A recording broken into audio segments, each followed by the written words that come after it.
প্রধান উপদেষ্টা ডক্টর মোহাম্মদ ইউনূসের আসন্ন সৌদি আরব সফর বাতিল করা হয়েছে। তবে বাংলাদেশ প্রতিনিধি দলের নেতৃত্ব দেবেন প্রধান উপদেষ্টার আন্তর্জাতিক বিষয়ক দূত ডক্টর লুৎফর সিদ্দিকী।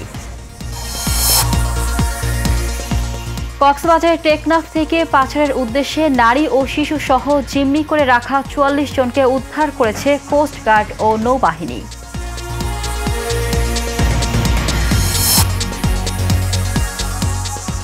পলাতক আসামিরা নির্বাচনে প্রতিদ্বন্দ্বিতা করতে পারবে না এমন বিধান যুক্ত করে গণপ্রতিনিধিত্ব আদেশ সংশোধনের খসড়া অনুমোদন উপদেষ্টা পরিষদের।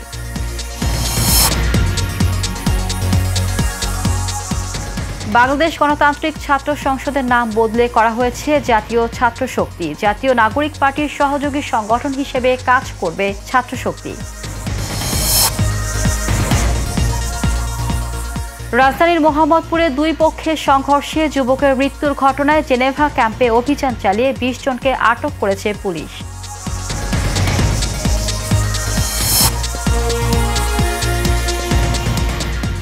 সিলেট সুনামগঞ্জ মহাসড়কে পর্যটকবাহী বাস নিয়ন্ত্রণ হারিয়ে খাদে পড়ে একই পরিবারের ২ জন নিহত হয়েছেন। এতে আহত হয়েছেন অন্তত ১০ জন। প্রতিবেশী কানাডার সঙ্গে সব ধরনের বাণিজ্য আলোচনা অবিলম্বে বাতিলের ঘোষণা দিয়েছে মার্কিন প্রেসিডেন্ট ডোনাল্ড ট্রাম্প। সামাজিক যোগাযোগ মাধ্যম ট্রুথ সোশ্যালে এই ঘোষণা দেন তিনি। ভারতের অন্ধ্রপ্রদেশে একটি চলন্ত যাত্রীবাহী বাসের সঙ্গে মোটরসাইকেলের সংঘর্ষে আগুন ধরে অন্তত ২০ জনের মৃত্যু হয়েছে।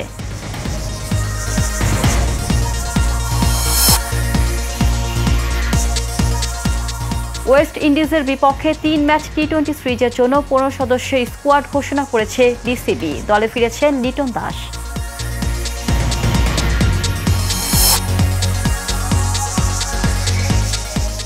এশিয়ান কাপের প্রস্তুতি ম্যাচে আজ বিকেল ৪টায় থাইল্যান্ডের বিপক্ষে মাঠে নামবে বাংলাদেশ নারী ফুটবল দল।